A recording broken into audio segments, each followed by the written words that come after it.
Hi all. ఈరోజు dopamine hormone గురించి చెప్పాలనుకున్నాను. డోపమైన్ హార్మోన్ నుంచి మన మెదడులో నుంచి విడుదలవుతది.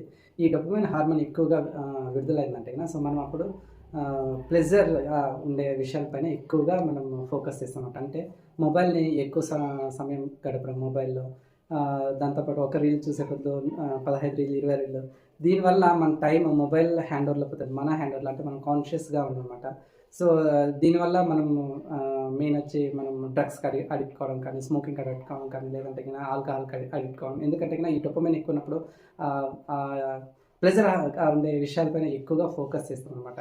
సో, మనకి సెరోటోనిన్ హార్మోన్ కూడా ఉంది. ఆ సెరోటోనిన్ హార్మోన్ అనేది హెల్తీ హార్మోన్. సో, దీన్ని ఎలా మనం ఎక్కువ పెంపొందించుకోవాలి, డోపమైన్ ఎలా తగ్గించుకోవాలని మన కమ్యూనిటీ నుంచి ఈ డీటాక్స్ ఛాలెంజ్ రన్ చేస్తున్నారనమాట. సో, ఇది నామినల్ ప్రైసే.